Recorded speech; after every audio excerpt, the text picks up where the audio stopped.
Terima kasih Anda masih bersama kami. Bagi Anda yang baru saja bergabung, kami hadirkan kembali 3 berita utama hari ini. Polisi meringkus 1 tersangka wanita terlibat perdagangan orang di Ogan Ilir.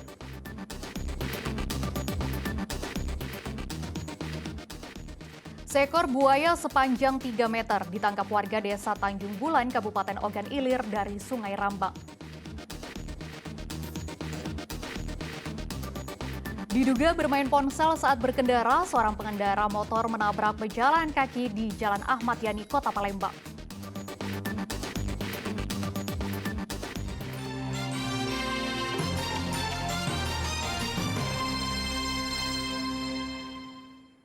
Jelang peringatan ulang tahun ke-78 kemerdekaan Indonesia, sejumlah pedagang bendera dan atribut mulai meramaikan Kota Palembang. Mayoritas penjual dari luar Palembang.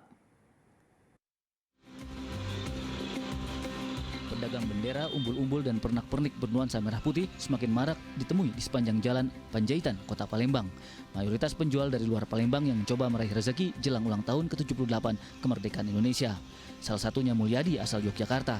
Dalam 10 tahun terakhir menjadi kebiasaan Mulyadi berkunjung ke Palembang untuk menjual pernak-pernik kemerdekaan. Mulyadi mengaku bisa mendapatkan keuntungan lebih besar saat berjualan di kota asalnya, Yogyakarta. Bendera yang dijual mulai dari harga Rp5.000 hingga Rp250.000 tergantung ukuran. Bendera itu kan dagangan musiman. Insya Allah kalau musiman itu lebih diminati, artinya lebih bisa diharapkan. Dari harga berapa Pak? Dari harga yang kecil 5.000 sampai ukuran. Jadi bendera ada rumah tangga, ada kantor, ada gedung, ada istana. Yang istana itu harga 70. Yang di ground panjang itu bentangan itu sekitar 250.000. Udah berapa lama Pak jualannya? Udah berapa lama? Hampir ada 10 tahun. Tiap tahun kita jualan. Jualannya di mana aja Pak? Ada di Patra ini, ada di KM 11, ada di Tanda Tangan, ada di flyover Jakabaring. Dalam sehari, Mulyadi memperoleh penghasilan Rp300.000 dari penjualan bendera dan atribut. Mulyadi memperkirakan bakal ramai pembeli sepekan menjelang perayaan Hari Kemerdekaan pada 17 Agustus mendatang. Didi Irwansyah melaporkan dari Kota Palembang. Sejumlah warga menggelar unjuk rasa di depan Gedung Kejaksaan Negeri Palembang. Dalam aksinya mereka mendesak penyidik Kejaksaan Negeri Palembang segera menelusuri harta kekayaan seorang camat di Kota Palembang yang dinilai tidak wajar. Bahkan pejabat publik tersebut bersama keluarganya kerap memamerkan gaya hidup mewah di media sosial. Unjuk rasa sejumlah warga yang tergabung dalam Masyarakat Sadar Anti Korupsi Indonesia digelar di depan gerbang Kejaksaan Negeri Palembang. Dalam aksinya mereka mendesak penyidik menelusuri harta kekayaan camat di Kota Palembang yang dinilai tidak wajar hingga kerap memamerkan gaya hidup mewah di media sosial bersama keluarganya. Masa menilai sikap yang diperlihatkan oleh camat tersebut sangat berlebihan karena sebagai pejabat publik seharusnya memberi toladan kepada warganya, bukan justru pamer kekayaan.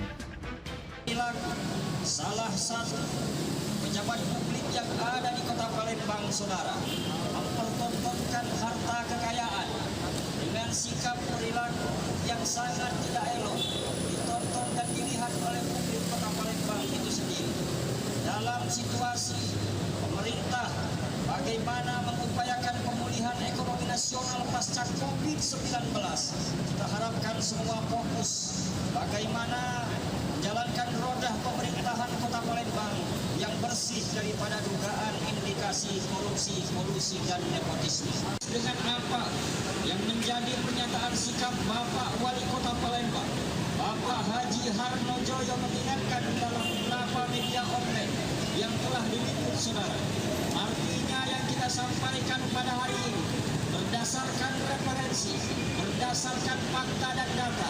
Dari kawan-kawan dari Masyarakat Sadar Korupsi Indonesia yang menyampaikan bahwa ada salah satu camat di Palembang itu berperilaku yang kurang menyenangkan bagi beberapa masyarakat. dari mereka sampaikan bahwa perilaku hidup, lebih tepatnya perilaku hidup, gaya hidup. Nah, untuk itu setelah kami baca juga di sini bahwa sudah ada statement dari wali kota juga untuk melakukan audit kepada yang bersangkutan ini melalui inspektorat. Nah, untuk Kejaksaan Negeri Palembang, laporan ini saya akan sampaikan dulu ke pimpinan. Selanjutnya akan kita lihat nanti apa sikap pimpinan. Nah, sementara saya akan sampaikan dulu ini. Penyidik Kejaksaan Negeri Palembang berjanji akan mengusut kasus ini jika ditemukan indikasi korupsi. Masa akhirnya membubarkan diri setelah menyerahkan sejumlah dokumen kepada penyidik Kejaksaan Negeri Palembang. Dini Irwansyah melaporkan dari Palembang.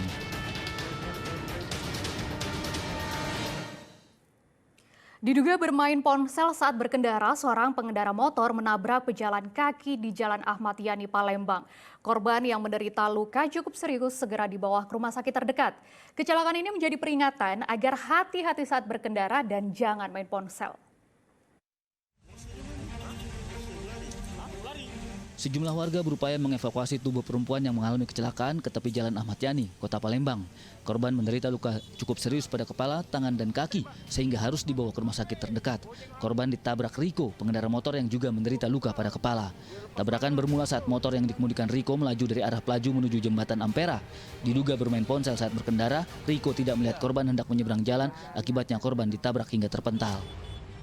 Seorang pemuda sambil megang HP, tiba-tiba dia tak ada nyengok lagi, ada seorang ibu-ibu nyeberang jalan, langsung tertabrak ibu-ibu itu, terpental lah dia.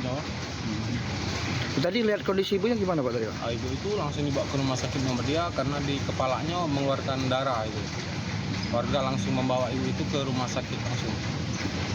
Berarti bukan warga situ ibu ini Pak? Caknya ibu itu warga di sekitar TKP caknya. Karena tapi pengendaranya bukan warga di sekitar TKP, bukan. Ibunya warga daerah Pelaju itu. Untuk pengendaranya tadi yang tanggung jawab bagaimana Pak? Ya, belum tahu tanggung jawab tidak. Yang pasti pengendaranya luka-luka juga. Dia sempat ini juga masih di posisi di pinggir oleh warga di jalan. Jadi belum ada keluarga dia yang datang untuk nyengok dia. Pengendara motor bersama kendaraannya telah diamankan Satuan Lalu Lintas Polrestabes Palembang. Kecelakaan ini sempat membuat arus lalu lintas di Jalan Ahmad Yani macet panjang. Didi Irwansyah melaporkan dari Palembang.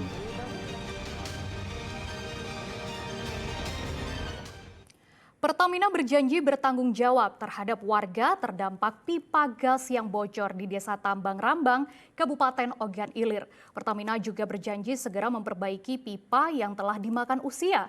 Diduga kebocoran disebabkan pipa mengalami korosif atau pengikisan. Kebocoran pipa gas Pertamina di Desa Tambang Rambang, Kabupaten Ogan Ilir telah diperbaiki. Petugas lapangan Pertamina mulai membersihkan sisa kotoran gas guna mencegah kotoran yang keluar dari pipa tidak mencemari warga sekitar. Apalagi lokasi kebocoran pipa gas dekat permukiman penduduk. Tim Pertamina juga menemui sejumlah warga yang terdampak kebocoran pipa gas. Dalam pertemuan, tim Pertamina berjanji bertanggung jawab dan segera mengganti semua pipa Pertamina yang tua dimakan usia. Diduga kebocoran disebabkan pipa mengalami korosif atau pengikisan. Tahu penyebabnya dari mana? Sudah tahu Pak, pipanya sedikit korosif. Ya. Dan kita minta diganti namanya pipa tersebut yang sudah sedikit rusak untuk diganti yang baru. Sepengetahuan Bapak, pipa tersebut sudah berapa lama tertanam atau tertancap di desa Bapak?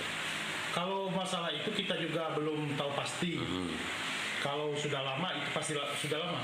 Pak, ada berapa warga Bapak yang terdampak, Pak? Kalau yang terdampak sekarang hitungannya sekitar 65 orang. Saat ini kondisi di desa Bapak seperti apa? Kondusif, Pak. Aman. Alhamdulillah lancar. Pihak Pertamina juga menangani ini dengan cukup baik. Pipa gas milik Pertamina bocor pada Selasa malam. Dampaknya, puluhan warga desa Tambang Rambang dibawa ke puskesmas setempat karena mual, pusing, dan muntah-muntah. 4 orang diantaranya harus dirawat, bahkan salah satunya perlu perawatan intensif di Rumah Sakit Pertamina Prabu Mulih karena kondisinya memburuk. Didi Irwansyah melaporkan dari Ogan Ilir. Laporan tersebut mengakhiri berita Palembang hari ini. Saya Fri Meriana berterima kasih atas perhatian dan kebersamaan Anda. Selamat beraktivitas dan sampai jumpa.